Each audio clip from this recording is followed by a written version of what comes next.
Close Certo hoje, maravilhoso. Thiago Godoy, muito obrigada por ter vindo aqui. É mestre em educação financeira, autor do livro Emoções Financeiras, que eu vou querer entender o que é emoções financeiras, e especialista em psicologia do dinheiro. Tô precisando aprender muito sobre essa psicologia do dinheiro, que ele tá um pouco confuso comigo. Obrigada, Thiago, de verdade. É um assunto que é bem importante na vida de todo mundo. Tá aqui vindo dividir isso com a gente. Eu que agradeço o convite. Prazer estar aqui com você. Então vamos começar do começo? Me conta Bora. um pouco de você e sobre sua carreira. Legal. Eu trabalho no mercado financeiro já há alguns anos. E por eu trabalhar com educação financeira, muita gente acha que eu sempre fui do mercado financeiro, mas eu não sou originalmente do mercado financeiro, não. Me formei em administração, mas eu sempre trabalhei com educação, Jeane. Desde Entendi. a faculdade, cara. Eu era professor de inglês na faculdade. Foi o Nossa, eu que fazia. doido. Era o que eu fazia pra ter minha renda lá. E eu me formei e não... Sabe quando você se forma assim? Eu não sabia o que eu queria nessa época. 2000 bolinha lá. Uhum. Quem se formava em administração em Minas, onde eu estudei na Federal de Juiz de Fora, meus colegas ou eles iam para concurso público ou para trainee. Ou para Sim. empresa do pai. Meu pai não tinha empresa, eu não queria fazer trainee em empresa nenhuma e muito menos fazer concurso público.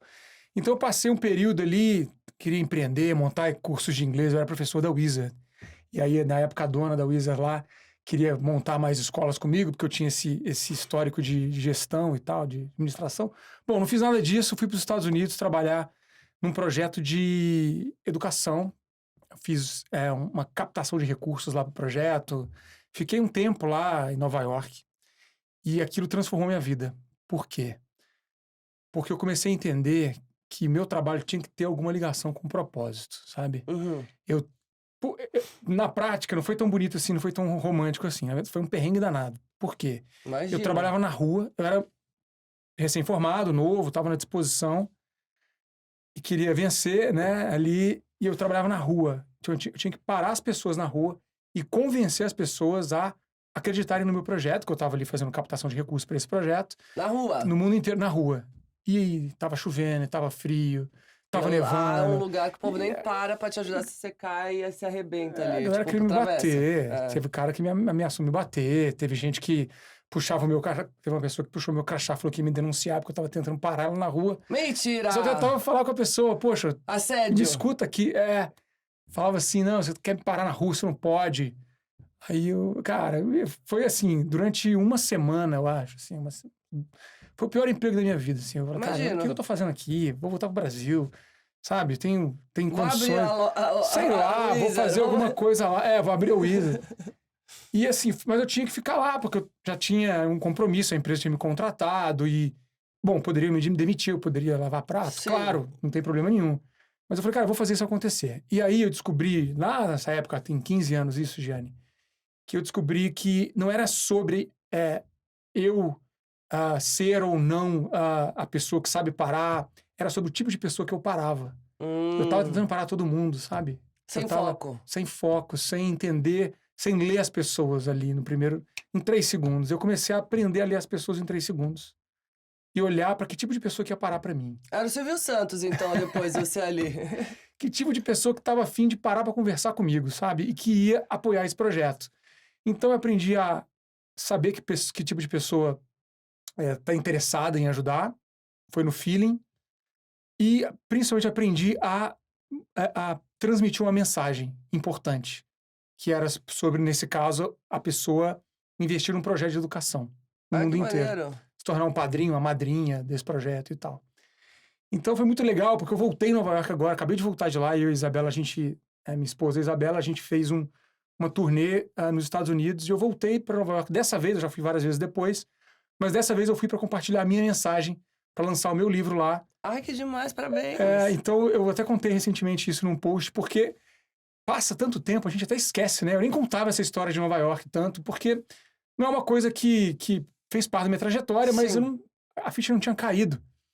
Olha, na época eu trabalhei na Broadway, né? A gente rodava alguns lugares da cidade, e uma época a gente ficou na Broadway.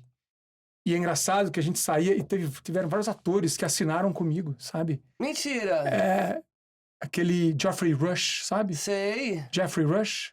E teve uns outros que eu não vou lembrar o nome, que não são grandes atores O cara de tem Hollywood. talento ali. Mas assim, foi muito legal porque eu me descobri como uma pessoa que sabe levar a mensagem, me desenvolvi, passei aperto pra caramba, mas eu acreditei nisso e olhando pra trás, 15 anos atrás, eu tô aqui lançando a minha mensagem hoje.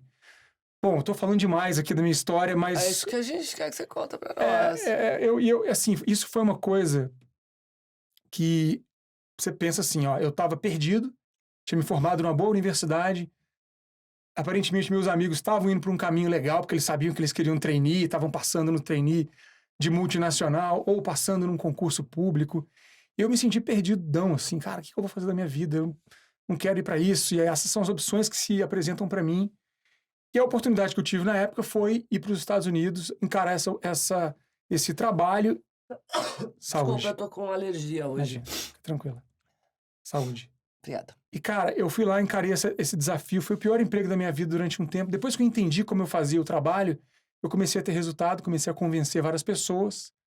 E viu que você fazia o negócio viu que eu conseguia fazer acontecer. E isso, cara, mudou. Aí eu voltei para o Brasil, fui trabalhar com projetos educacionais grandes, mais numa área de gestão, né? Porque aí aqui se apresentaram outras oportunidades. Eu fiz...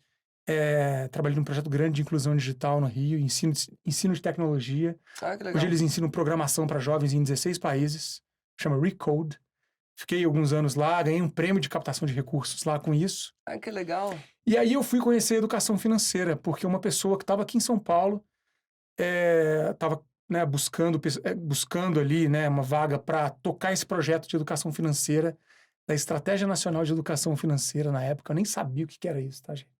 Foi em 2014. Super de entendo. Fazia nem ideia do que era.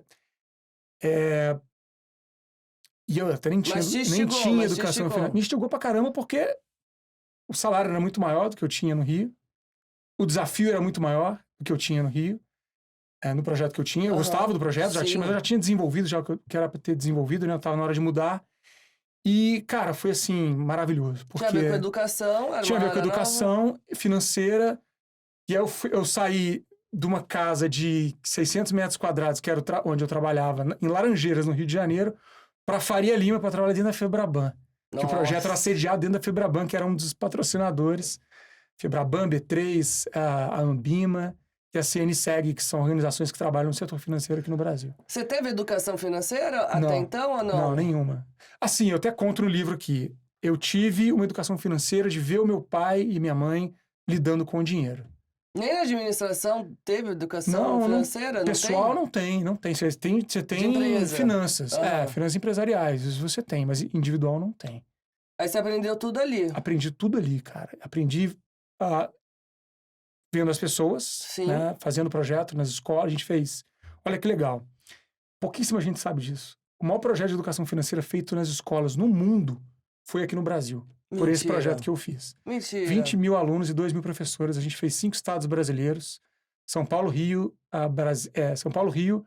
Minas, Ceará, Tocantins e DF. Ah, que demais. Distrito Federal, 5 estados mais DF. Não sabia disso, não.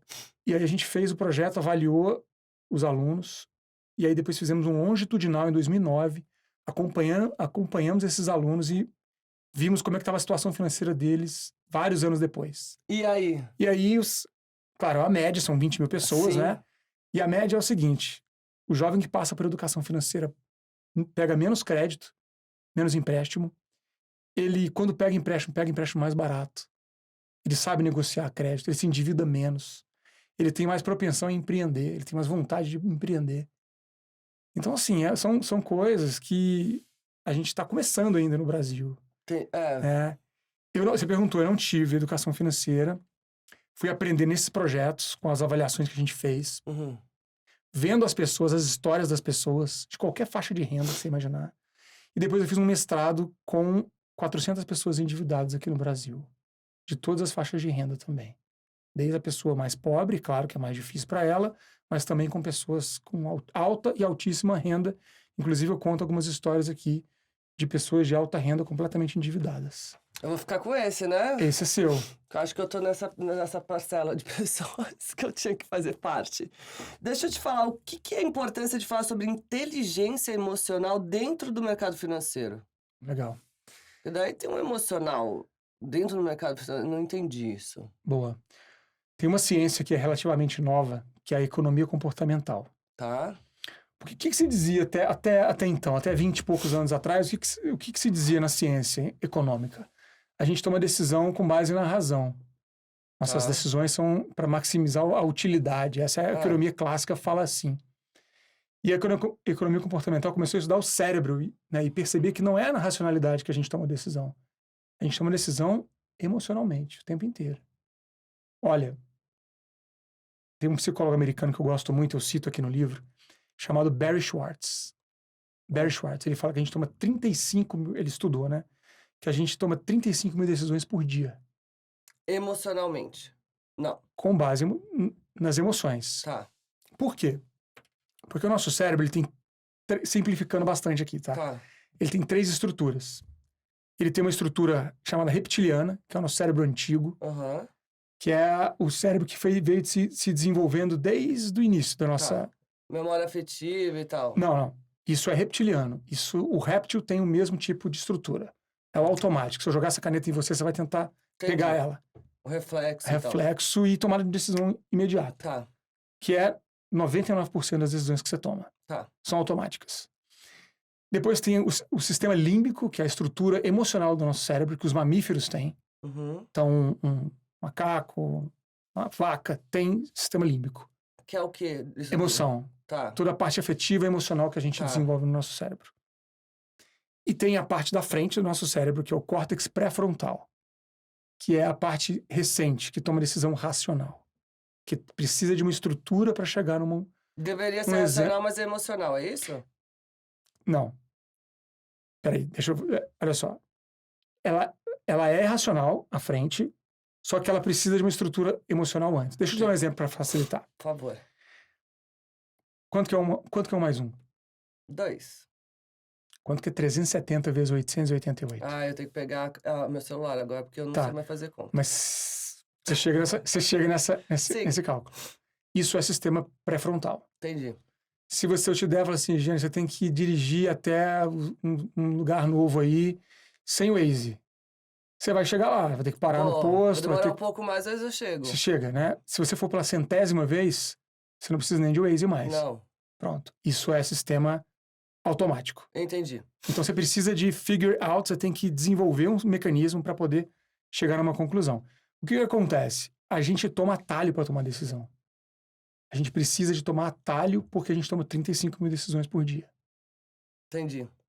E esses atalhos fazem a gente errar o tempo inteiro. Entendi. Entendeu? Entendi. Então você tem que ter uma base aqui preparada para poder ter essa decisão exata mais rápida, é isso? Você tem que entender que você vai tomar atalho e o ideal é a gente dar um passo para trás sempre na hora de tomar uma decisão e pensar mais. Tentar pensar mais em vez de tomar decisão automática. Que às vezes tem que resolver, né? Tem que tomar rápido, né? Pouco. Bem pouco. Por exemplo, vou fazer uma pegadinha com você aqui. Um café e um bolo custam juntos R$11. Tá. O bolo custa R$10 a mais que o café. Quanto custa o café? 90... não fique triste. Errei. Você errou. Mas 90% das pessoas que fazem, esse estudo foi feito em Harvard, erram. Por quê? Você tomou um atalho para tomar decisão agora. Você vai e buga o cérebro. Dedução, né? Mas não é 50 centavos. Pode fazer a conta. 10,50 ficaria. Se é 10, o bolo é R$10 a mais que o café. A mais? Aham. Então o café é 50 e o bolo é 10,50. Amor, por isso que eu fiz humanas. Eu sei que eu tenho um probleminha nessa hora. Mas todo mundo tem. Tá. O ponto não é saber fazer conta, isso. Essa conta é fácil. Só que a gente toma atalho. Isso é um exemplo simples para mostrar que a gente toma decisão com dinheiro totalmente enviesada. Totalmente enviesada. Por emoção, por viés cognitivos. A gente tem um monte de viés cognitivo, tá? Não, esse daí é um só. A gente tem um monte de viés cognitivo. Então, quando a gente vai tomar uma decisão financeira, na verdade, a gente está se justificando. Por exemplo, você já comprou alguma coisa que você se arrependeu? Só uma coisa, pra falar a verdade. Uma vez eu comprei um chale que me venderam falando que era Dolce & Gabbana, do mundo. Eu falei, gente, já trabalhei, então vou fazer esse mimo pra mim. Aí eu rasguei ele na marginal inteira, ficou metade pra fora e me arrependi horrores. Falei, ai, que bosta, nunca mais gasto dinheiro com isso. Foi a única coisa? Que eu me arrependi, Nossa, sim. que bom. Você é nobre nesse sentido aí, porque... Eu sei quanto é Isabel- difícil ganhar, a então mi- foi a única coisa que eu gastei mesmo de supérfluo, entendeu? Pô, que legal. Porque Mas eu as já errei pessoas... muito, mas não me arrependo Tá, do que eu já errou. fiz. Você É. teve educação financeira na infância? Zero. Zero. Zero. Você E minha gostaria, família, porra, gostaria de ter tido? é fundamental, eu acho. Comecei hoje em dia a me interessar mais, mas não entendo muito ainda, entendeu? Uhum, uhum. Mas, ó, a parte... Você já Meu tem uma... emocional, acho que não é muito bom, então Não, eu mas fico meio... porque você acabou de falar que você não se arrepende tanto, assim. E o que a gente vê bastante é o contrário. As pessoas se arrependendo muito do que elas fizeram com o dinheiro delas. Ah, é? Muito. O tempo inteiro. E aqui eu tenho algumas histórias que mostram, assim, casos... Jura? Não, eu não me arrependi, não. Acho que é porque pra mim dinheiro é pra viver bem, entendeu? Só não é não é, é fundamental pra não se ter dor de cabeça, de não Aham. faltar e tal, mas não é o primordial. Então, eu respeito que acho que não leva desaforo pra casa, Isso. a conta chega uma hora, mas Aham. é pra viver, sei lá, quero comprar uma coca e comprar, pô, entendeu? Claro, claro. Nesse sentido. Mas você não chegou a ficar devendo, ficar, assim, Todo mundo, enrolada? amor. Todo mundo, normal.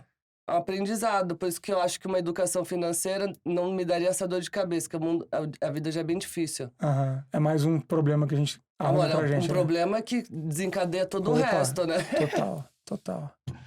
Porque dá muito... Pô, quando a gente lida errado com o dinheiro, a gente tá arrumando mais um problema pra gente. Uhum. E para você consertar isso, você não tem que entender de mercado financeiro. Esse é um ponto muito importante que as pessoas têm de resistência, sabe? De achar que para lidar bem com o dinheiro, para investir, para fazer as coisas, você tem que entender de mercado financeiro. Ah, amor, mas se eu invisto num negócio, aí chegou lá no banco, tem faltando, sei lá, R$ 500, juro por Deus, eu acho que eu não tenho emoção pra isso, eu vou lá dar um soco na cara do cara que perdeu meu R$ 500, que foi difícil de ganhar. Mas perdeu por quê? Como é que Sei lá, aconteceu isso com sabe você? aquelas aplicações? Não, tô falando, eu não consigo, porque eu não tenho nem estrutura pra isso, de chegar e arriscar um dinheiro que foi tão suado. Uhum. Porque eu não entendo, então eu ia depender de outra pessoa, e aí não seria eu errando, seria um terceiro, que daí isso eu não ia conseguir fazer, entendeu? Tá, mas você faz o quê então? Você não investe Eu nada? aplico, eu tenho umas aplicações, mas eu sou conservadora. Tá. Então, você aplica em coisas que não têm Risco. risco. Ótimo. Então você já é educada financeiramente. A necessidade, né? Me levou a ser Não é? assim. Mas não é aquela pessoa que você vai escutar nunca, pô, triplicou o dinheiro dela, sabe? Aquelas coisas. Eu não vou ter isso. Mas quem triplicou? Sei lá, às vezes você escuta alguém falando assim, se você aplica que o mercado... Pra mim, isso eu não entendo do mercado. Então, eu não... Aham. Seria uma pessoa me falando e eu ia ter que acreditar num terceiro, mas Entendi. não é o dinheiro dele. Então, eu não sei se ele ia... Sei lá. Se ele brigou com alguém, não tava prestando atenção e meu dinheiro sumiu. Juro que eu não tenho estrutura Isso não pra aconteceu com você, não? Não, porque Tá. eu sei que eu não teria estrutura pra isso. Entendi. Tá. Eu trabalho, amor, eu dependo do meu trabalho. Eu não tenho dinheiro pra lá e arriscar, entendeu? Claro, claro, claro. E acho que muita gente não investe por causa disso. Porque tem esse medo. Mas se Mas você existe faz... investimentos... então, exatamente. seguros. Você faz os seguros e tá tudo certo. Sim. Você não tem que se Tô preocupar no caminho certo? Com certeza.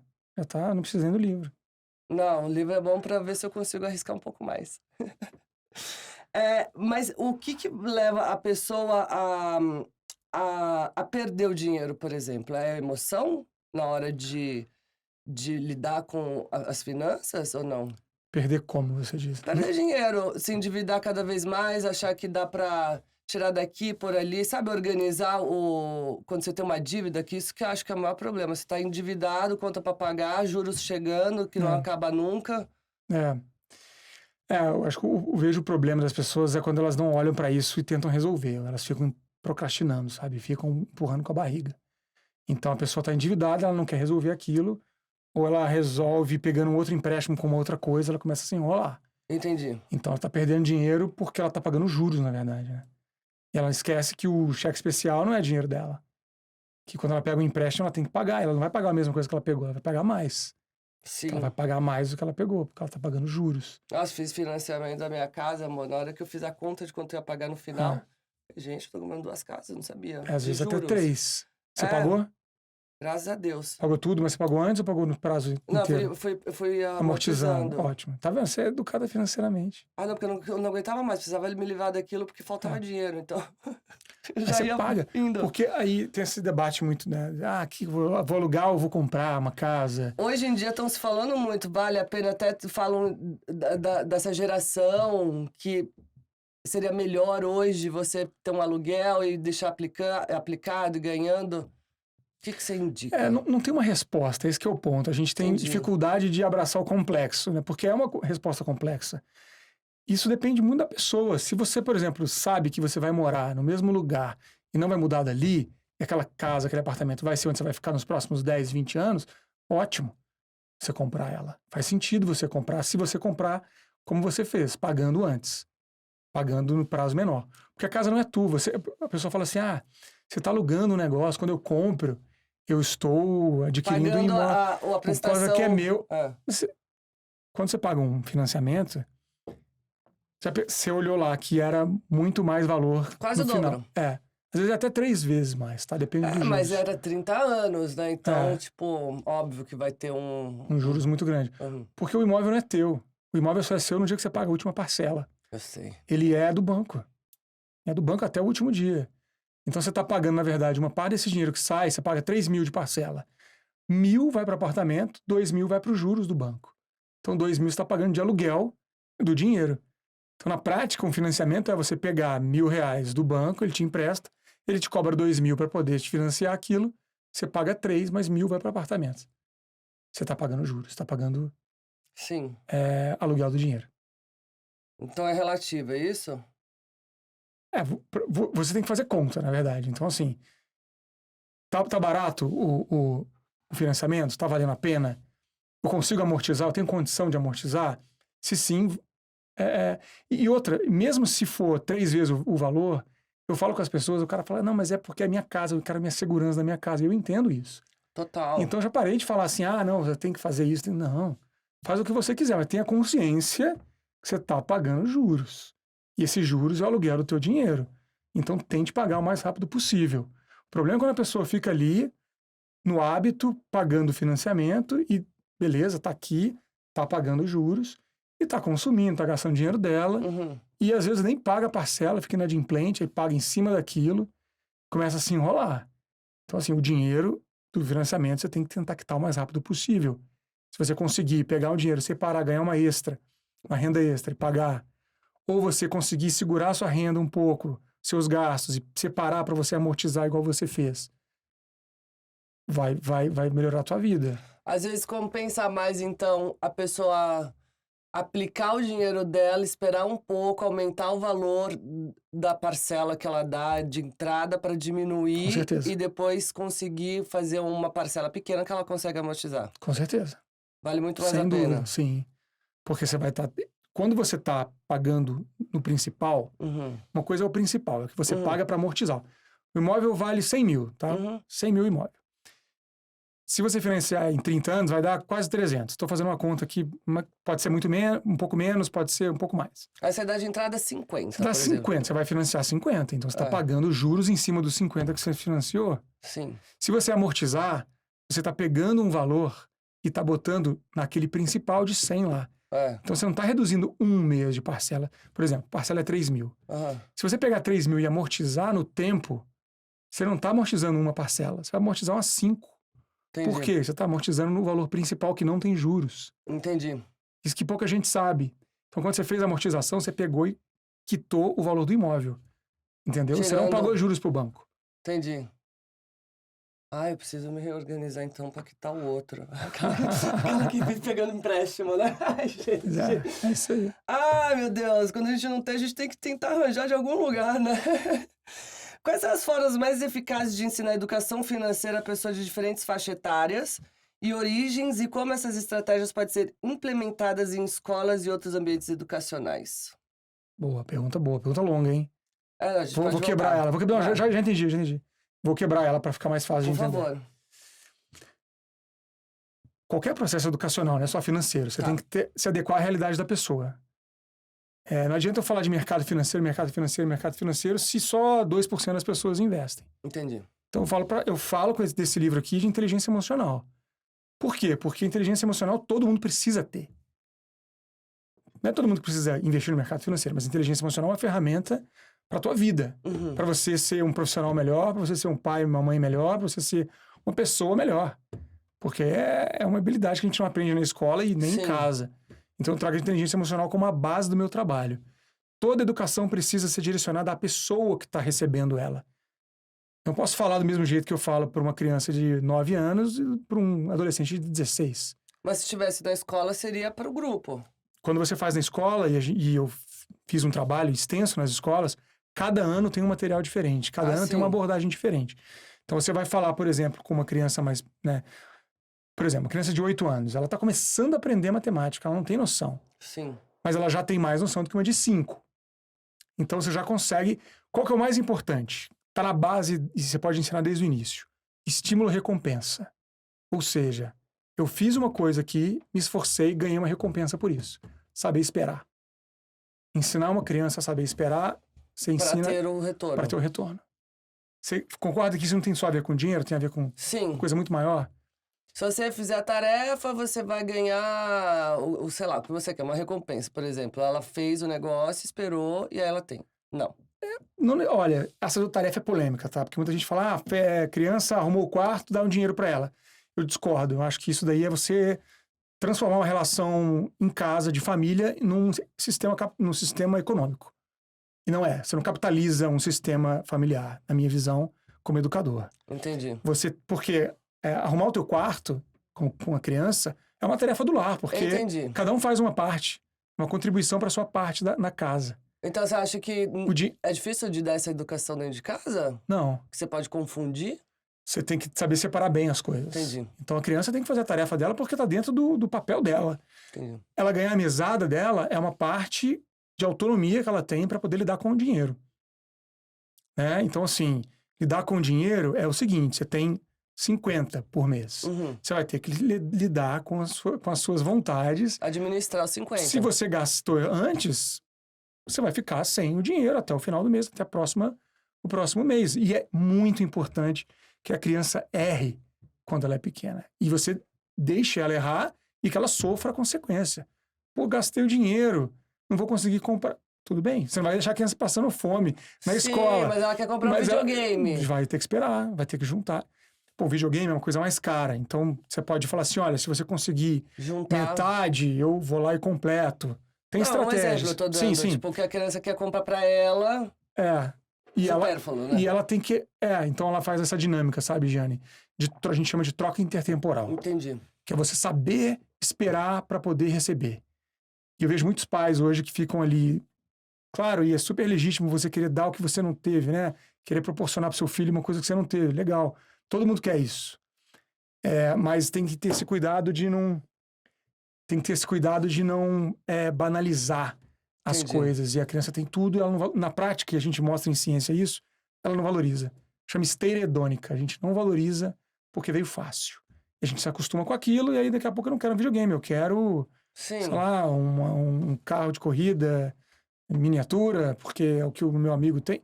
Então, essa importância de saber a troca do tempo, sabe? Eu tenho que fazer um esforço agora para poder ter o depois. Uma outra coisa também que criança precisa aprender em relação a dinheiro, que tem a ver com o trabalho. Eu vejo muitos pais que chegam para os filhos e falam assim, olha, papai tem que ir trabalhar para ganhar dinheiro, para pagar a escola, para pagar a comida, para pagar a casa. E isso é prejudicial. Por quê? Porque a criança vai associar o trabalho e o dinheiro à falta do pai dela dentro de casa. Então a criança pequena ela não entende. Ela vai pensar assim, putz, meu pai e minha mãe não estão aqui brincando comigo porque eles têm que ir lá no trabalho. Então o trabalho é ruim. O trabalho não é legal. O dinheiro não é legal, porque precisa pagar minha escola e não tá aqui brincando. Então, qual que é a melhor forma de abordar uma criança em relação ao trabalho? É juntar o trabalho ao dinheiro, sim, porque ele é uma ferramenta importante. E o dinheiro é muito importante, a criança tem que entender isso, mas ele é mais do que o dinheiro. Entendi. O trabalho é um propósito, é o que você faz para se realizar. Não botar o dinheiro ali. no meio dessa relação? Explicar de outra maneira. O dinheiro tá no meio, sabe, Sim. Jane? Só que ele não é só aquilo. Você não trabalha para pagar a conta. E se você tá fazendo isso, que o seu filho não pense que você tá fazendo isso. Que ele pense que você vai no trabalho porque você também busca o significado do seu trabalho, sabe? Se você vai lá, você vai proporcionar bem-estar para uma pessoa. Você tá fazendo... Você é manicure, tá fazendo unha de uma pessoa. Você tá trabalhando pro bem-estar dela, você tá fazendo ela se sentir melhor. Então, mostrar isso para a criança desde o início é muito importante. Que ela vai ter uma visão do trabalho como algo a mais do que o dinheiro, sabe? A gente que não teve educação na infância, para aprender isso mais tarde é mais difícil de uma pessoa que já vem desde pequeno? É A mais difícil. compreensão? É mais difícil. Mas se acaba entendendo igual ou não? Você consegue entender e aí tem dois mundos. Boa pergunta. Uma criança que mora no Brasil, mas que vai morar nos Estados Unidos, aprende inglês quando ela é muito pequena. Uhum. E ela, né, aprendeu inglês como uma segunda língua, mas muito pequena. Ela tem um inglês muito diferente de uma pessoa que vai morar nos Estados Unidos com 25 anos de idade. Sim. Porque o nosso cérebro ele é plástico. E quanto mais jovem a gente é, mais plástico ele é. Então, até os 25 anos, ele é muito plástico. Ele consegue se moldar muito. E a partir daí, ele já começa a ficar mais duro, vamos dizer assim. Tanto é que toda a responsabilidade penal tem um debate muito grande em relação a isso, porque até os 21 anos, a gente ainda está realmente em desenvolvimento cerebral. Nosso cérebro está desenvolvendo. Então, uma criança aprende mais rápido. Tanto homem quanto mulher? Então, ser humano. Cérebro. Não Ele sabia. desenvolve até os 21 anos. E aí depois ele se torna maduro. O cérebro só amadurece com 21. O nosso corpo físico amadurece ali uns 14, Sim. 15, né? Mas o cérebro não, ele continua em desenvolvimento. Tanto que tem esse debate muito forte. 18 anos ainda é um cérebro imaturo cognitivamente. A gente não tem a estrutura cerebral formada ainda. Por isso que é proibido beber e fumar nos Estados Unidos? Não, nada a ver. Porque até 21 lá você dirige com 16, mas 21 você não consegue beber, por exemplo. É um debate muito, muito interessante. É uma curiosidade só. Eu não sei se é por conta disso exatamente, mas Entendi. o que a ciência mostra, a neurociência mostra, é que a gente não tem um cérebro desenvolvido maduro até os 21, e aí a aprendizagem, ela ainda é muito ampla, é uma esponja ainda, né? Vai diminuindo, mas até os 25 ela é muito forte. Tá. Então, a gente aprende muito de novo, muito melhor. Entendi. Só que a gente aprende de mais velho também, porque você também tomou suas porradas financeiras de alguma maneira e Sim. você já sabe né, o que não fazer. Então, aprender tomando tombo, tomando caldo, né, a gente aprende. Sim. Não é a melhor forma de aprender, mas a gente aprende. Agora, aprender buscando conhecimento também é mais prazeroso, porque você está fazendo uma prevenção. Então, quando você vai olhar, por exemplo, o autoconhecimento, como é que você está? Como é que você se enxerga? Eu? Você busca isso? Ixi, minha cabeça parou com 15. Tô brincando. Tem coisa pra caramba pra aprender ainda. Mas em relação por exemplo, como é que você busca seu aperfeiçoamento? Você faz alguma coisa proativa para isso?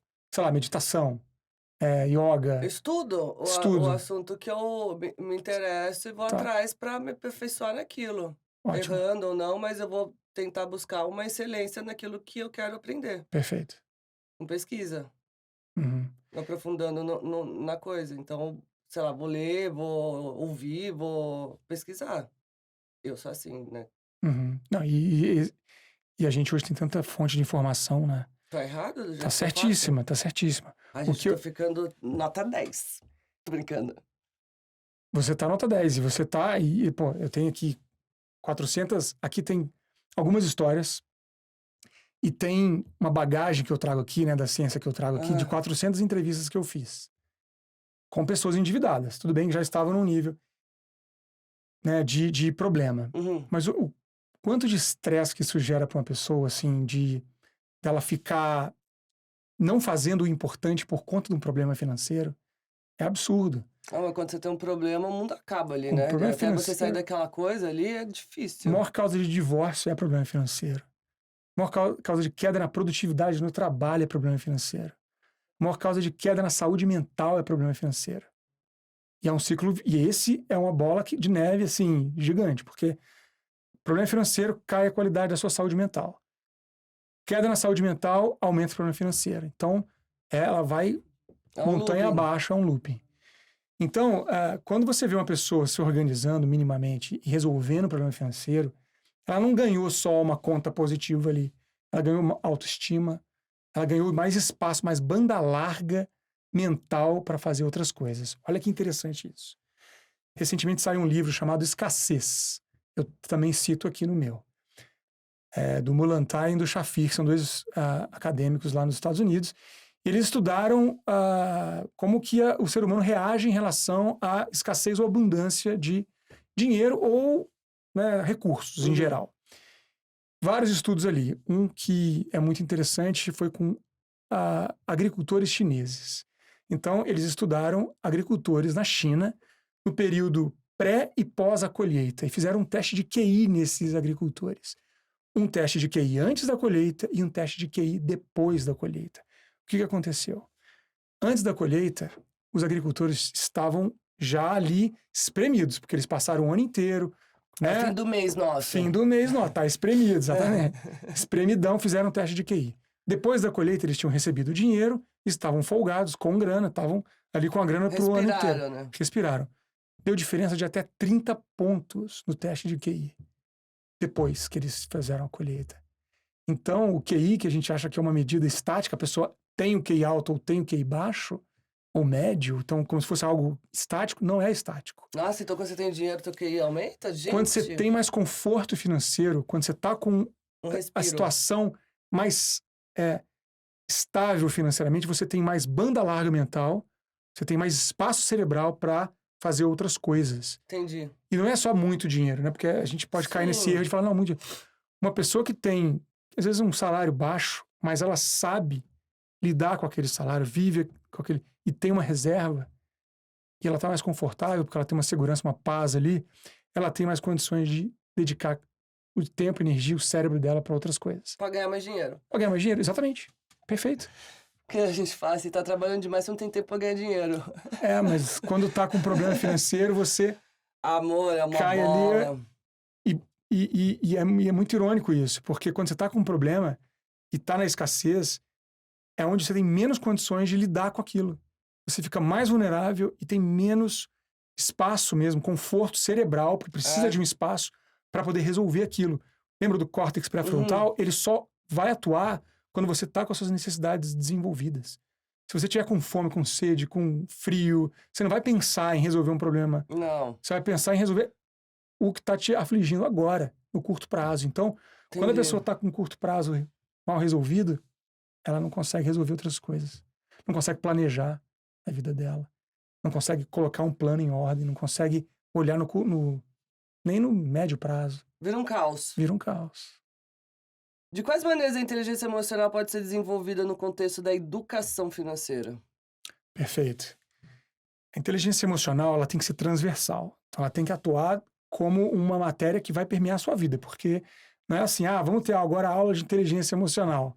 Parou tudo. Não, você vai ter que relacionar ela com tudo. Né? Então, inteligência emocional é o controle e alguma coisa? Ou não? O que é essa inteligência emocional? Tá. Empatia é inteligência emocional. É saber lidar com as emoções? Não. É saber lidar com as suas emoções e com as emoções dos outros. Que estão... é difícil, hein? É difícil, mas é essencial. Ó, quando, por exemplo, a gente tem tão pouca inteligência emocional que a gente não sabe nem conceituar direito isso, né? Quando a gente está triste, por alguma razão, a gente busca entender o motivo da tristeza ou a gente acaba descontando essa tristeza em uma coisa que não é o motivo real dessa tristeza? Algumas pessoas camuflam essa tristeza. A maioria. Deixa ali. Tenta passar. Exemplo. Tá errado, cotidiano. Você está certíssima. Exemplo cotidiano. Você vê um cara, você tá lá dirigindo. E aí... Te fecha. Alguém te fecha. Você nunca viu aquela pessoa, você não sabe se ela tá com pressa, você não sabe se ela tá com um problema, a mãe dela tá no hospital. Você não sabe o que tá acontecendo ali. Mas uma pessoa que você nunca viu na vida te fecha. Por que a pessoa vai parar e vai levantar e muitas vezes vai ter uma briga no trânsito, você vê até morte no trânsito, cara vai lá em cima do outro que nunca viu na vida para um ato de violência. Onde tá o problema? Tá realmente no cara que fechou ela? Onde a pessoa vai ter motivo para agredir alguém que fechou ela no trânsito? Você sabe que eu vivi uma história dessa, eu tinha um amigo que ele tava no estresse, teve um acontecimento dele, ele surtou, uma coisa bizarra. Já aconteceu comigo que eu fiquei muito puta, e já aconteceu comigo que tá tudo bem. Ele Pois é. não bateu no carro, tá tudo bem. Eu falei, tá bom, tio, tá certo, e foi, entendeu? Porque Uhum. eu tava tranquila também, não tava nesse estresse de outra coisa e não explodia ali na hora, entendeu? Exato. Ele foi bizarro. Olha só, isso não é falta de inteligência emocional. Esse cara tá com um problema. É, Ele não sabe qual que é o problema. Se ele soubesse, ele estava tentando resolver esse problema. Certo? A gente tenta resolver, a gente atribui aos outros os nossos problemas. Então, e eu falando de finanças aqui, uhum. quando a pessoa chega para mim e fala, eu não consigo organizar meu dinheiro porque meu salário é baixo, porque meu chefe não me valoriza, porque o governo tá assim. Fala, cara, você pode ficar a vida inteira culpando alguém pelo seu problema, ou você vai ser adulto com o teu dinheiro e resolver a tua vida. Atrás de uma solução. Porque essa coisa do ganhar mal, tudo bem, a gente vive num país que as pessoas têm uma renda média muito baixa. Mas já vieram pessoas falar comigo que ganham mal, que tem uma grana muito tranquila para viver. Mas na perspectiva dela, ela está mal. Porque alguém próximo maior. dela tá mais. E a gente é assim, né? O ser Ai, humano. que ganância olhar pra grama Mas do o vizinho, ser humano gente. se compara, né? Sempre tem alguém que tem mais, tá, gente? Você nunca vai ser o Nunca. mais absurdo do mundo. Nunca. Então é uma coisa do ego, sabe? De você entender aonde você tá errando e tá se sabotando. Porque na prática você que está se dando mal. O cara que vai brigar com o outro no trânsito lá, pô, ele tá se arriscando, ele pode fazer uma. Então, amor, assusta isso, né? Pô, Mas é bizarro. Então, falta inteligência emocional. Então, inteligência emocional tem que ser aplicada nas escolas quanto antes e nós, adultos, precisamos buscar inteligência emocional. Porque ela vai nos dar a clareza da gente saber o que a gente está fazendo com o nosso dinheiro. Entendi. Porque senão vira uma coisa automática. Te dar um exemplo que está aqui no meu livro. Casal de médicos, altíssima renda, jovens, altíssima renda, 36 anos, altíssima renda. Mais de 100 mil reais por mês, os dois. Dá pra viver muito bem. E dá pra poupar se eles quisessem poupar. Eu ia viajar todo final de semana, eu Então, acho. você não pode se endividar igual eles. Eu vou beber uma cerveja e pagar pra todo mundo, porque a bebida me deixa rica. Eu nunca vi uma coisa dessa. Nossa, eu acho que eu tenho dinheiro sobrando. Só guardo os ticketzinhos pra ver a merda no dia seguinte e ver quantos dias eu vou demorar pra sair de novo. Pois é. Cara, e esse casal era surreal. Surreal. Eles estavam enrolados assim, até o pescoço. Mentira. Devendo IPTU, cara. Ganhando isso tudo, mas que ralo que eles tinham, gente. Então, aí tem uma sequência de acontecimentos. Ela ficou grávida antes da pandemia, teve filho durante a pandemia, já tinha parado de trabalhar, caiu a renda. Olha só, presta atenção nisso. A renda alta, os dois. Padrão de vida alto, os dois. Tudo do bom e do melhor, legal. Ela engravidou, parou de trabalhar antes da pandemia. Veio pandemia. Mantiveram o mesmo padrão. Ela parou de trabalhar, perdeu ali 30% da renda, porque ela ganhava menos. Veio a pandemia, ele teve que parar porque ele não era médico de emergência, radiologista, trabalhava no BEC, então ele ficou ali, durante um tempo, ele perdeu 80% da renda.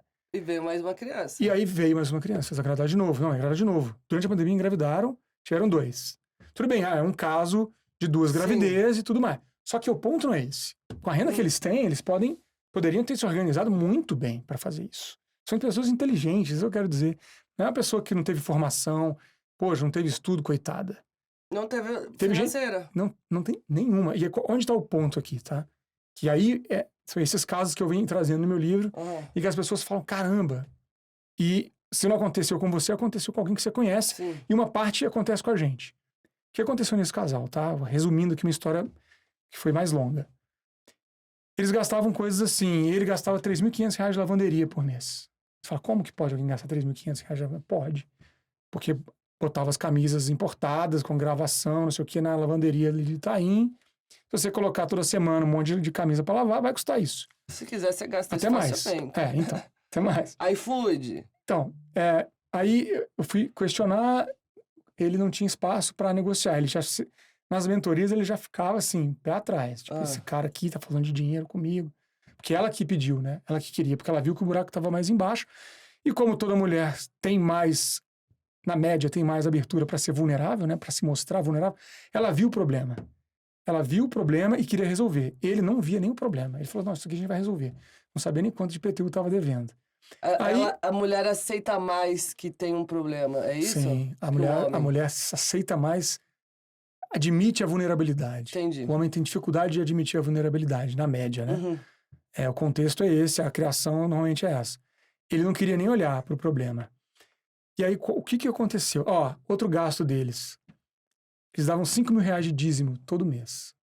Aí eu falei assim, gente, Deus é bom demais, amo Deus, mas 5 mil reais de dízimo, para quem tá devendo IPTU, não dá. Melhor vocês deverem Deus durante um tempo do que ficar devendo a Prefeitura de São Paulo. Eu acho que ele vai entender. E aí os dois foram resistentes. Os dois já falaram, não, tem condições... Isso eu não mexo. Nisso a gente não mexe. Então, nós vamos ter que encontrar um lugar aqui para mexer, porque não vai dar. Vocês estão pagando juros. Aí eu olhei, eu fiz uma conta rápida. E eles começaram a clicar. Ela clicando mais, né? Clicando a consciência mais.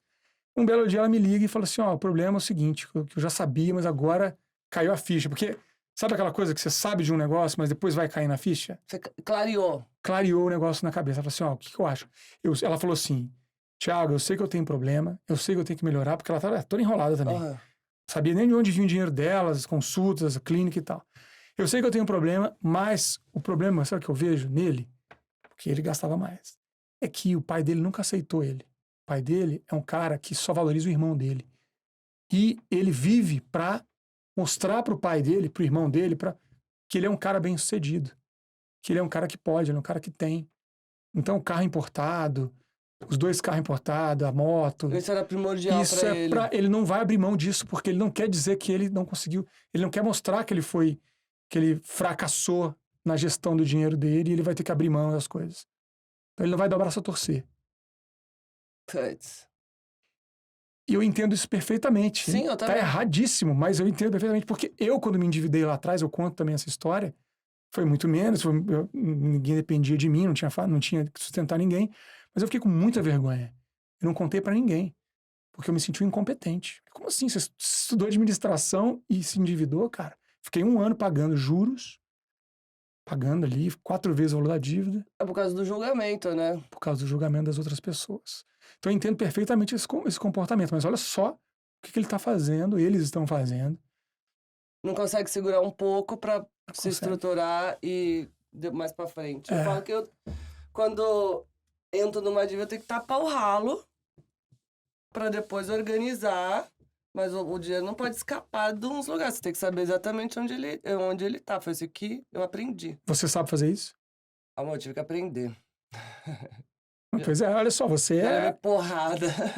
Você sabe então onde tá indo o seu dinheiro, mais ou menos. Tem que saber. Maravilhoso. Cada R$1 tem... 90% das pessoas não tem essa visão. Ou mais. Não Tudo bem, o cartão, às vezes, a gente perde um pouco o controle. Perde um pouco o controle, mas você paga. Você não fica no rotativo. Não dá pra ficar no rotativo. Não consigo pagar depois. Porque os juros é muito alto. 350% ao ano, gente. É surreal. Sabia que é isso? Isso é absurdo. Então, assim, muita gente acha que... eu tenho limite. Eu vejo, tenho 5 cartões, porque eu tenho um limite. Outro dia vi um cara na internet assim... Pega esse cartão aqui, como é que você faz para conseguir esse cartão Black com limite de não sei quantos mil, 30 mil reais? Falei, cara, se você tem que fazer uma manobra para conseguir um cartão para ter crédito, porque você não tem renda para isso, você já tá fazendo merda com o seu dinheiro já, antes de começar. Para que você vai ter limite de um negócio que você não pode pagar? Para quê? Então, assim, eu vejo muita coisa errada, equivocada aí, as pessoas estão sofrendo e tem que dar uma segurada no ego aí, gente. O livro é sobre emoções financeiras, não educação financeira. Ele é sobre educação financeira, ele é um guia. Através das emoções. Perfeito. É isso? Esse livro é o seguinte, ele é um guia para você mudar a sua relação com o dinheiro. Nossa, eu vou ler até o final do ano, eu termino de pagar minha prestação. Porque eu já fiz outro financiamento. Já fez outro? Tá conseguindo financiamento barato? Amor, juros tá bom? Foi o que eu melhor consegui. Tá bom. É o seguinte, são 3 etapas. Tá. Eu recomendo que a pessoa leia em 3 semanas, porque fica didático. Eu sou bem didático, né, professor? Você assimila isso? Você assimila melhor e implementa, porque são 21 dias para você incorporar esse conhecimento. Depois, tem vários exercícios aqui, e você começa a São implementar. fases 1, 2 e 3? 1, 2 e 3. Tá. Autoconhecimento, autorresponsabilidade e autocontrole. Tá. E aqui tem vários testes, várias coisinhas. Eu vou mostrar um aqui, que é o teste dos avatares financeiros. O que é isso? Que é o Os gremlins seguinte. que roubam teu dinheiro, é isso que some? Só longuinho. É só um longuinho do dinheiro. Isso daqui ó, é para você entender qual que é o seu perfil com o dinheiro. Qual que é o seu avatar. Você vai responder essas perguntas. Isso. Tá. Você vai responder essas perguntas, faz uma sominha aqui, bem simples, e aí você vai encontrar o seu avatar principal e seu avatar secundário. Né? Você faz o testezinho, aí você descobre, é águia, aí você vai ler sobre a águia.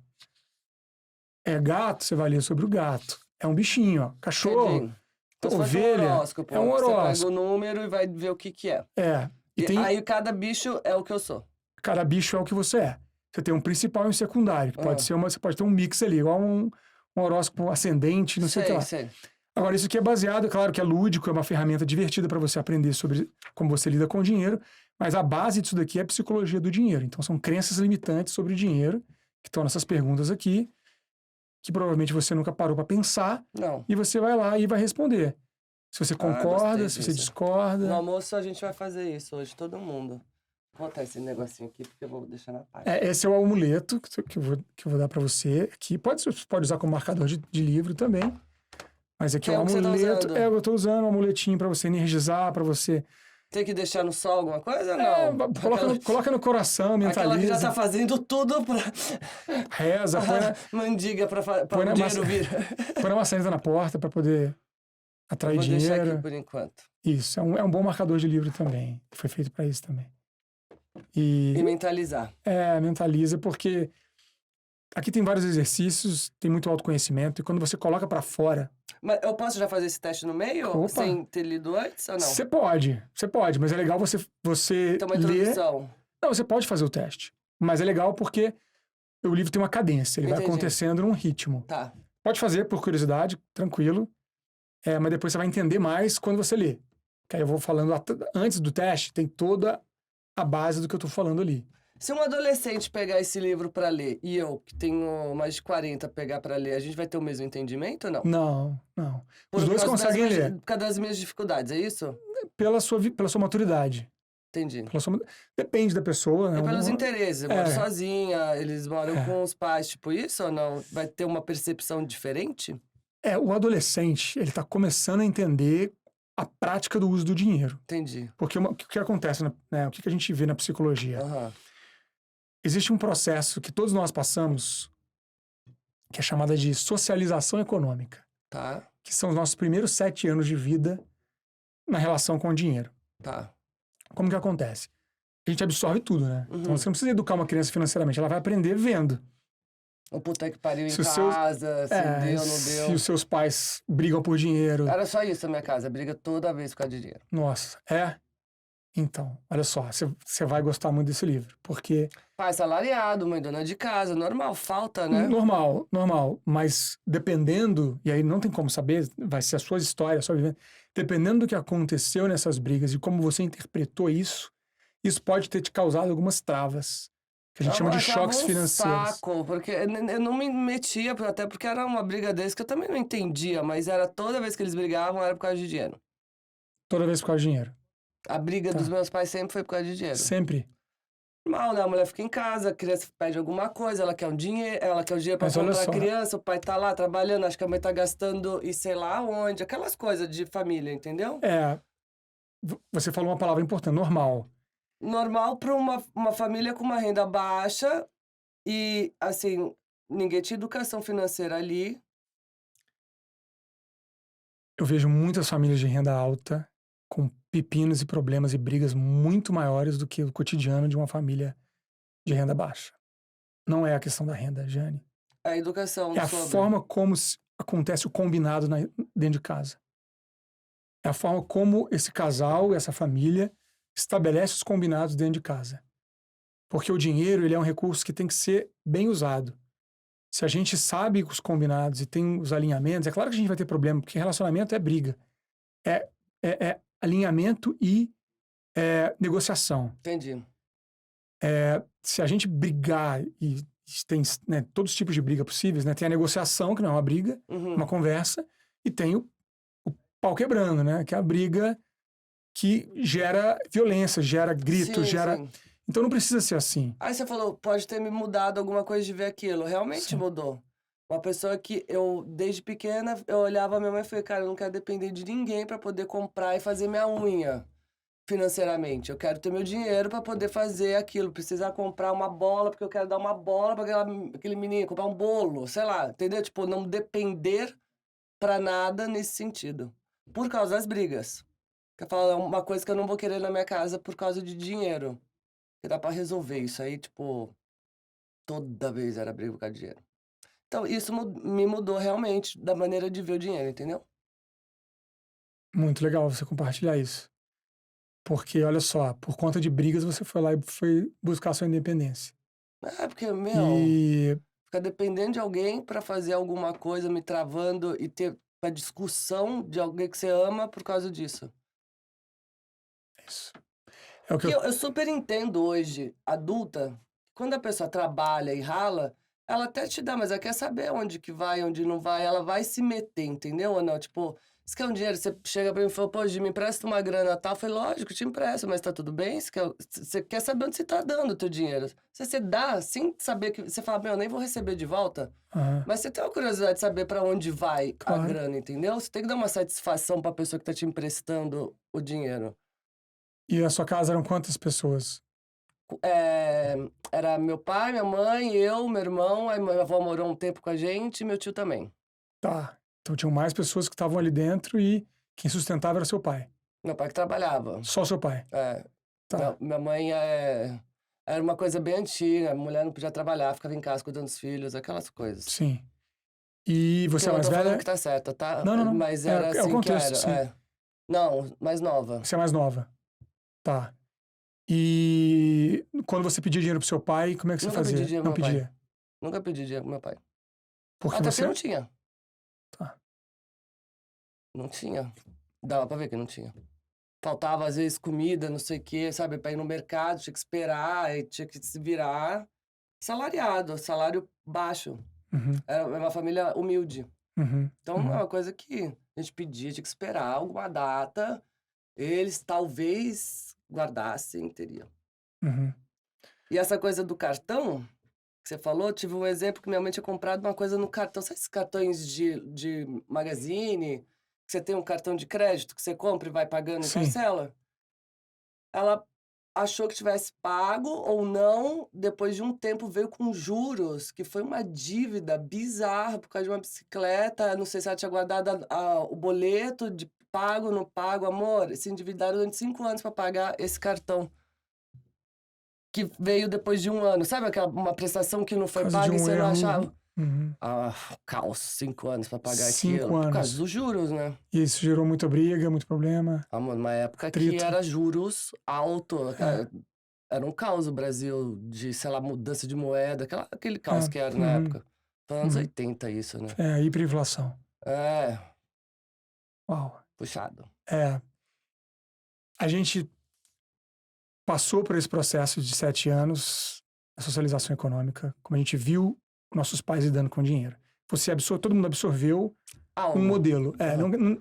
E não tem uma matemática exata, não é assim, meus pais brigavam por dinheiro, por isso eu vou ter uma relação horrível com o dinheiro. Mas tem Não. questões aqui dentro que estão dentro de você, Sim. de formas como você enxerga isso. Uhum. É claro que Como eu absorvi isso. como você absorveu isso. O que tem de ferramenta aqui? Você tem perguntas que você faz para você mesmo, que você tem que ser sincera com as suas respostas, sem julgamento. Uhum. Que você pensou, como é que você sabe a resposta certa? Que você pensou primeiro. E aí você pensa e vai falar, caramba, eu penso isso, penso assim, penso assado. Uhum. E vai juntando um mosaico de respostas, chega no final, tem esse avatar, que é essa descrição Entendi. do que você é. Entendi. Isso ajuda você a entender um pouco do que está acontecendo na tua vida. E às vezes, quando você está errando, por que você está errando? A entender o erro ou não e buscar a fundo, é isso? Por que você Entender faz a o erro, coisa? entender a origem. Entender a origem. Quais são os maiores equívocos ou desafios mais comuns que as pessoas enfrentam quando se trata de alfabetização financeira? Não saber que o cheque especial é dinheiro do banco. Achar que investimento é para você ficar rico. Ai, não é. Eu Você tenho fica essa rico ilusão. trabalhando. Eu tenho essa Você ilusão. fica rico trabalhando, fazendo dinheiro. Dinheiro tem 3 movimentos. Ação, fazer dinheiro, trabalhar. Sim. Né? Empreender, trabalhar. Comportamento, que é você saber poupar uma parte desse dinheiro sempre para você guardar para os dias difíceis. Uhum. E conhecimento, que é você investir dinheiro para você pegar investimento, né? Você pegar esse dinheiro que você poupou Não deixar parado. e deixar ele rendendo para proteger da inflação, Uhum. para você ganhar uns juros em cima. Mas não tem como você ficar rico botando 10 mil reais. E eu vejo, infelizmente, muita gente aí desonesta na internet falando isso, né? Que põe 10 mil reais ali e você vai multiplicar. Não acontece. Porque os juros, eles vão seguir um parâmetro. Fora quando você vai tirar o dinheiro que você tem que pagar um monte de coisa Não. que... Você consegue... É uma grana, mas não fica milionário. O que funciona, Giane? O longo prazo. E a gente fala isso, a pessoa não consegue entender porque a gente tem dificuldade para pensar no longo prazo. O que funciona é você pegar sempre uma parte da sua renda, separar, investir ela e deixar ela ali investido. Mas você tem que fazer um investimento ao longo prazo, você tem vários investimentos, mesmo esses seguros, assim. Sim. Aí tem aquele que você pode mexer a qualquer hora, que daí você continua ganhando. Tem aquele que se você não mexer durante um ano, os juros, você vai receber mais. Aquele de 5 anos. Uhum. É isso que você está falando, de não mexer? Vou explicar melhor.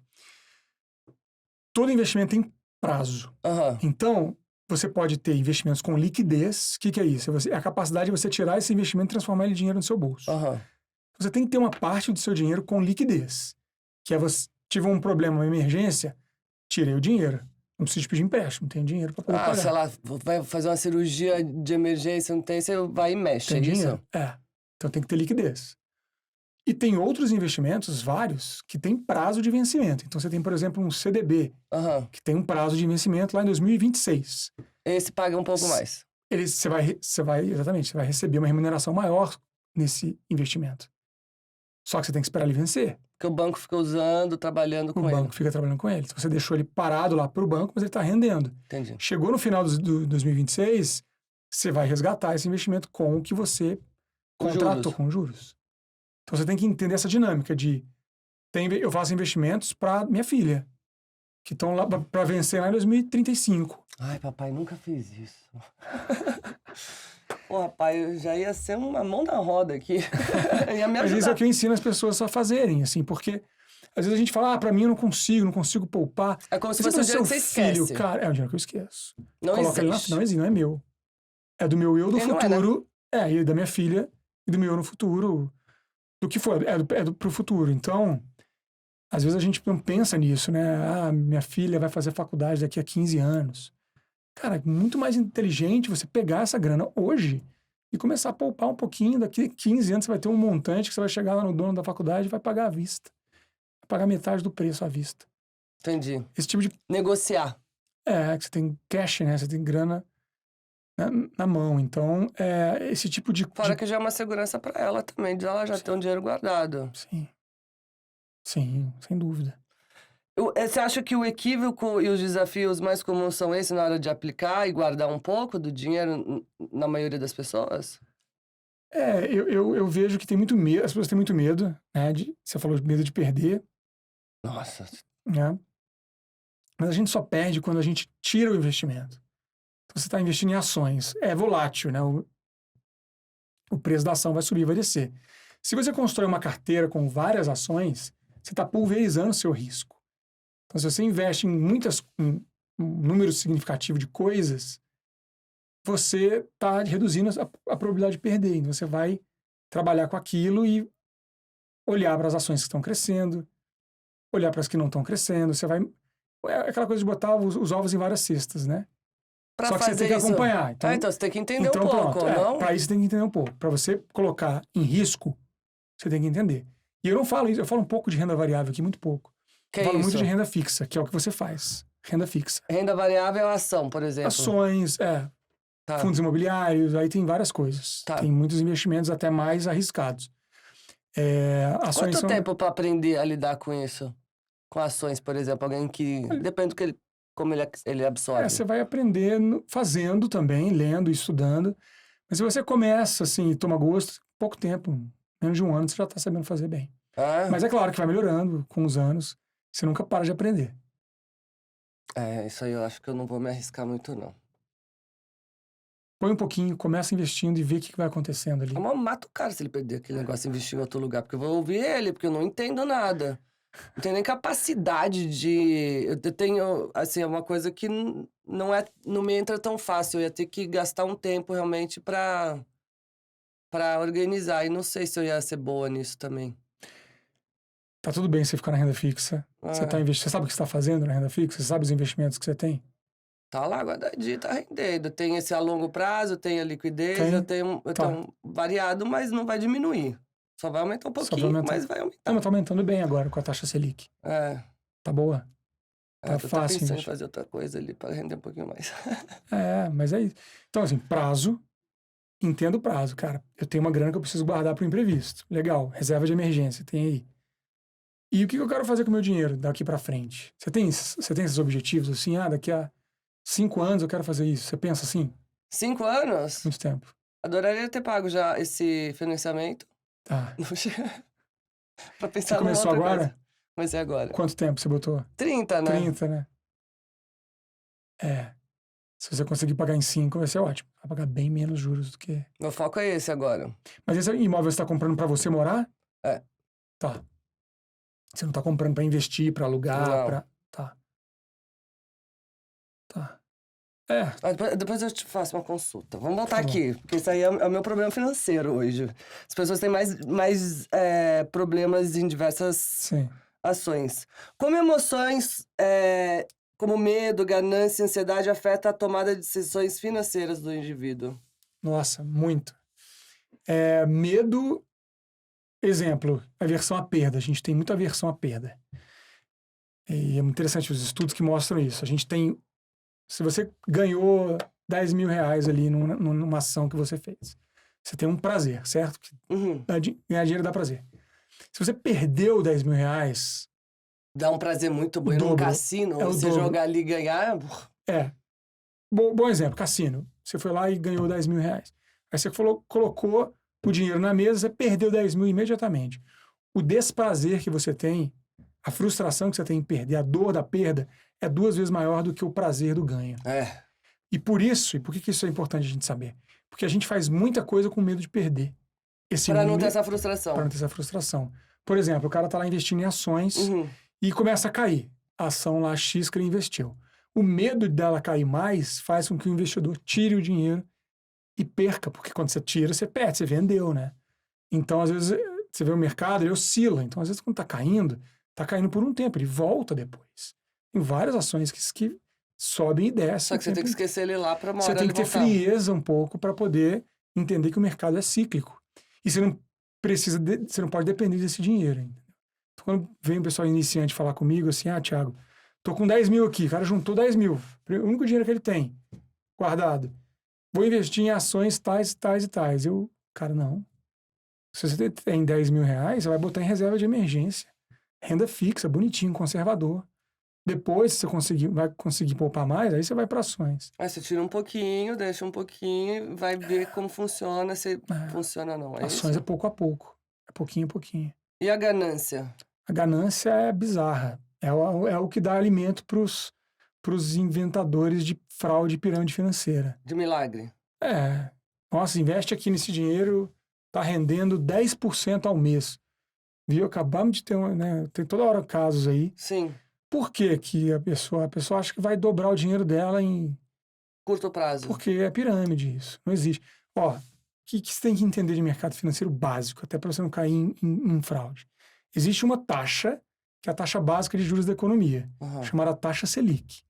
Essa taxa é o balizador da taxa de juros no Brasil. Tudo que render acima dessa taxa vai ter risco. Quanto mais render acima... a bolsa. Na verdade, a bolsa não rende...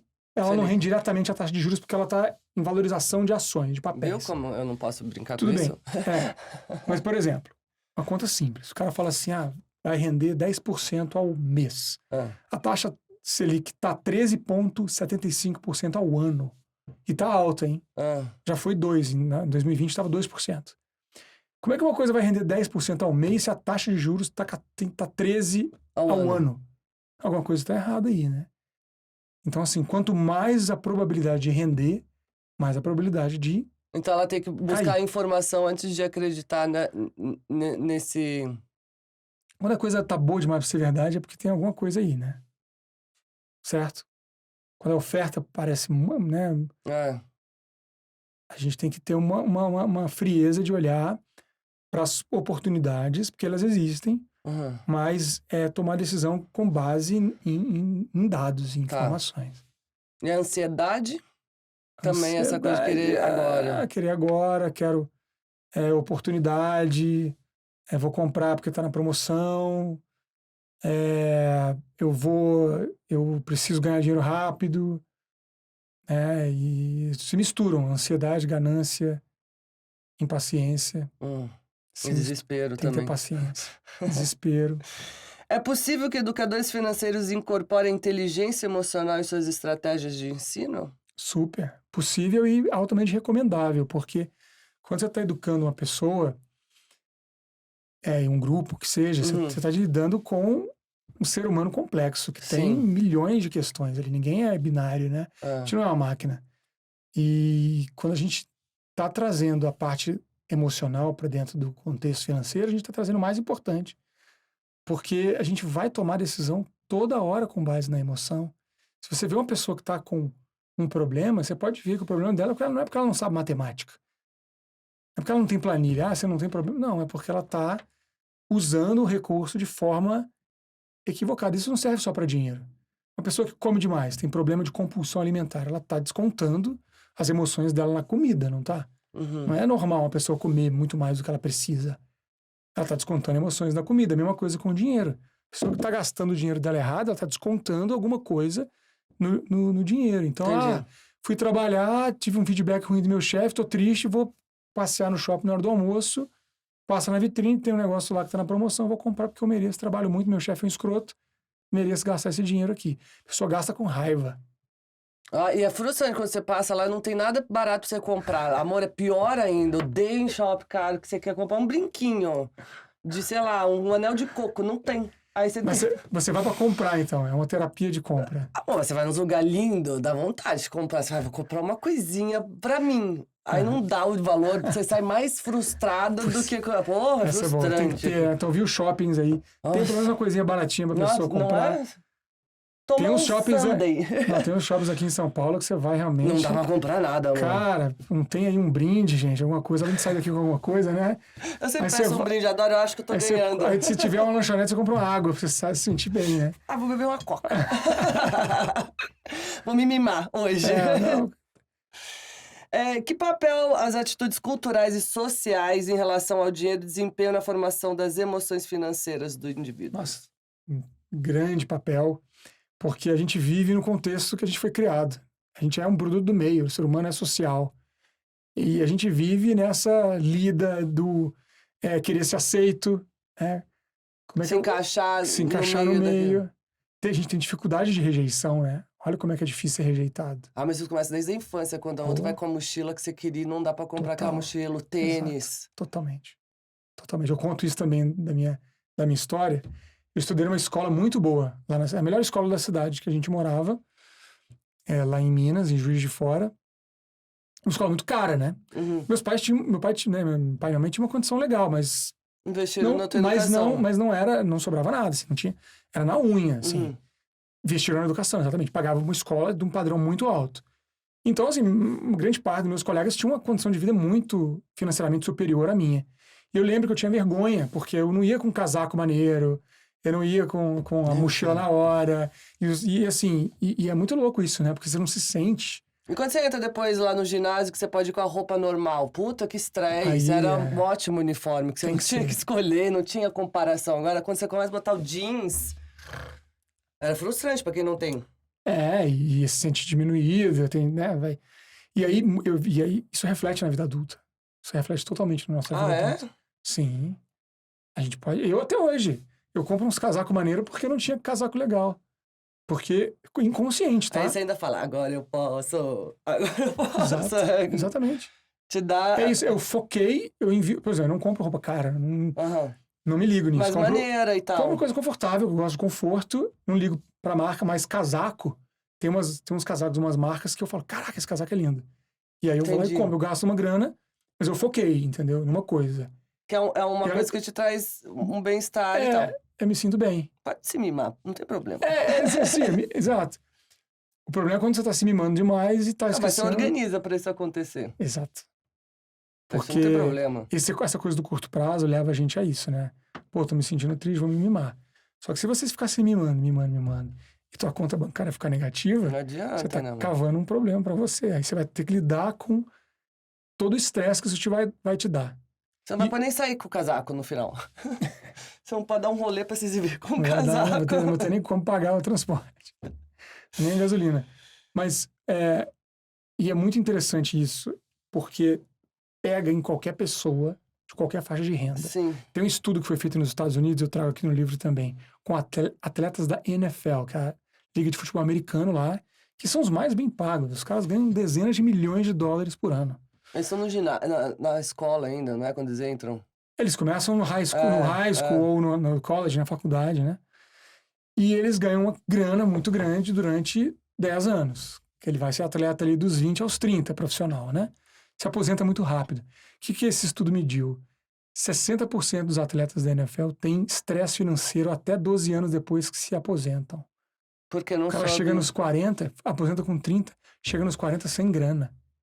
Porque ele não soube lidar com os milhões. Os ganhos. Mas se você ganha milhões e gasta milhões, vai ficar no 0 a 0. Então o cara estava lá no auge da carreira, manteve o padrão de vida dele, não se preparou, não investiu, não olhou para o futuro. O tempo passa, 10 anos parece muito, mas passa rápido, né? E o cara tá falido, cara. É triste, né? Mas Sim. é falido. Ele não tem nem patrimônio, ele já foi se desfazendo, então ele vai corroendo o patrimônio que ele conquistou. Lá não tem educação financeira? Olha, tem mais do que aqui, mas um outro dado, eu acabei de voltar de lá, a gente fez um ciclo de palestras lá, e eu estudei mais dados lá para falar com os brasileiros que estão lá, empresários que estão lidando com o público americano. Esse dado é recente. 60% dos americanos não têm $1.000 para uma emergência. 60% dos americanos não têm $1.000 para uma reserva para uma emergência. O cara perdeu o emprego, ele tem que pegar um empréstimo porque ele não tem uma reserva. Ou vai ter que vender o carro, a casa, o mortgage que ele está fazendo lá. Lá se faz muito financiamento, né? Faz. Juros lá é muito menor que aqui, né? Entendi. É muito menor. Compensa ficar pagando lá, nesse sentido que os juros é bem mais baixo. Compensa comparado aqui. Mas eles vivem no morto. O americano é endividado, né? Todo americano financia tudo também. Ele sai da faculdade endividado, não sai? Muito. É um outro grande problema que tem lá. Ele entra na vida adulta já endividado. E fica, às vezes, 20 anos para pagar. Porque eles têm financiamento, a faculdade lá é muito cara, a faculdade lá são todas privadas, são muito caras, e eles não têm grana, pegam o financiamento, só começa a pagar depois que se forma, mas não se planeja para isso também. E o débito estudantil lá, né, vai enrolando, tem juros, né? Sim. Então também é um grande problema dos adultos americanos, é a dívida da faculdade. Quais são as principais diferenças comuns de gênero em atitude e comportamento financeiros? Boa pergunta. Porque olha, é caro ser mulher, viu? Ainda mais depois dos 40, os cremes ficam um absurdo. Você tem um gasto mensal... Mas o homem também não tem que colocar creme? Não, amor. Antes você lavava com sabão a cara. Agora passava um sabonete e já tava lindo. Hoje tem que ter um pré, um pós, um night, day, um afternoon. Tem umas coisas, tipo... Fora dermatologista, que é uma coisa... Pro básico, tá? Não tô falando pra fazer... Botox, nada, eu tô falando só pra acordar com a pele sem estar ressecada, buraco, sem nada, sabe? Pra viver. Não, é caro. E mulher tem muito mais autocuidado, né? Os produtos pra se manter. E acho que o homem também tá nessa linha agora também, né? Um pouco. Mas, mulher... Assim, é difícil falar isso, porque senão eu vou generalizar e virar clichê. Não, clichê, gente... né? Mas a tendência... Olha que interessante isso. A mulher, e contrassenso, a mulher lida melhor com o dinheiro do que o homem. Sabia disso? Por causa da inteligência emocional ou não? Boa pergunta. Não sei te responder, porque eu não tenho nenhum estudo que mostra Entendi. isso. Tudo que eu falo, eu tento colocar ali o que já estudaram ou o que eu estudei. Uhum. Mas o que a gente sabe por ciência? Programas de transferência de renda, por exemplo. Quando você tem países, o Brasil também tem, que o governo dá um dinheiro para aquelas famílias muito pobres, Uhum. sabe? Que tem, que tem uma Ajuda auxílio e tal. auxílio e tal, ajuda, bolsa, não sei o quê. Esses programas, eles fazem isso direto com a mulher. Nunca é com o homem. A não ser que não tenha mulher presente, que seja Sim. um pai, né? Uma mulher, família. Mas se tiver a mulher presente, a mulher sempre recebe o dinheiro. Não Por sabia quê? disso. Porque é comprovado que ela vai pegar esse dinheiro e vai usar para alimentação dos filhos, vai usar para manter a casa, vai usar para a família. Já o lado masculino, não. Os homens... Pode investir para ver se ganha mais ou não. Vai beber, vai usar... A gente está falando de contextos de muita escassez. Vai usar o dinheiro... A mulher tem direcionamento financeiro muito melhor do que o homem.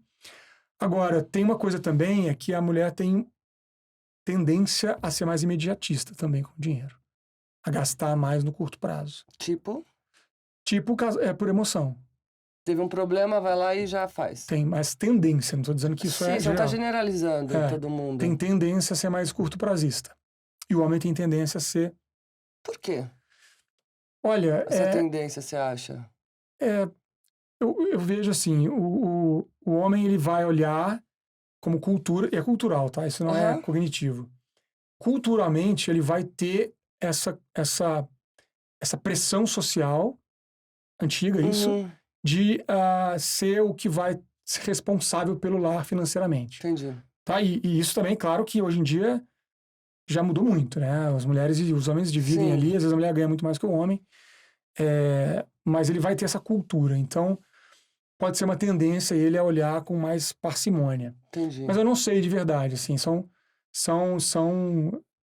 tendências de gênero, mas é tudo cultural. E um outro mito que falam muito, sabe, Jane, que eu falo muito com mulheres, e a maioria das pessoas que me seguem são mulheres. Eu falo muito isso. A mulher fala, não dou para isso. Meu marido que é de finanças, muitas falam isso, né? Que é meu marido que lida com matemática. Não tem nada a ver com matemática. Não tem nada a ver com saber controlar uma planilha. Controlar a planilha é a parte chata do negócio. Se você gosta disso, faça.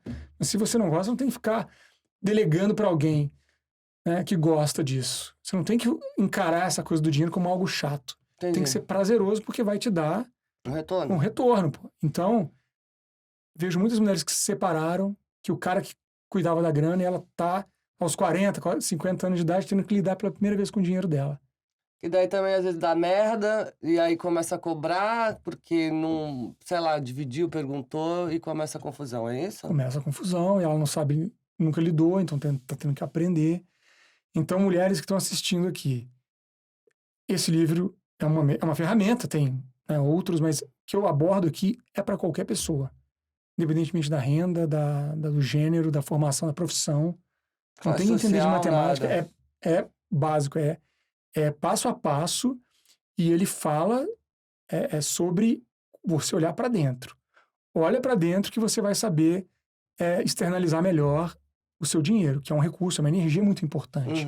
Se a gente lida bem com essa energia, a gente conserva mais, atrai mais, tem fôlego, a gente entende a dinâmica do dinheiro, mas está dentro da forma que a gente usa ele, não tem como. Ninguém vai fazer pela gente. Sim. Se você delegar para alguém, vai estar arriscando, porque vai ter alguém responsável pela tua vida. Então, assuma isso, sabe? Pega esse tempo de dedicação para entender um pouquinho mais e colocar isso na tua vida. Para entender as coisas. Exato. De que forma a educação financeira pode impactar o bem-estar geral das pessoas, incluindo sua saúde física e mental, relacionamentos e qualidade de vida em geral? Todos os aspectos. Como eu estava falando da banda larga mental, né? Quando tá errado, você vai focar no problema imediato. Então, se tem um problema financeiro, você vai esquecer do resto. Sim. Você vai resolver um problema financeiro. Então, tudo fica em segundo plano. E é muito triste você ver a pessoa trabalhar, não se preparar com o dinheiro e não sobrar. Não investir, não ter uma reserva, não ter uma Eu não falo sobrar, porque sobrar é aquela xepa da feira, sabe? A xepa da feira que sobra, o dinheiro a gente não faz sobrar, Não, mas a não. gente guarda se sobrar essa xepa, não tem problema. Sobrando isso, eu já tô feliz. Mas a xepa ela tem um valor menor do que o... Mas é alguma coisa. É alguma coisa, né? Ó, quando você vê a pessoa que tá enforcada, que ela não conseguiu usar o dinheiro dela, ela tá usando o tempo dela para tentar resolver o problema e ela não tem tempo de fazer o mais importante que o dinheiro dela pode proporcionar, que é tempo de qualidade com a família dela, que ela poder proporcionar um bem-estar ali, né, a criança, ela não vai saber a diferença se o seu sofá é de uma marca X ou Y. A criança não vai saber que o brinquedo é caro ou barato. Ela vai saber se você estava com ela sentada no sofá assistindo o desenho que ela gosta.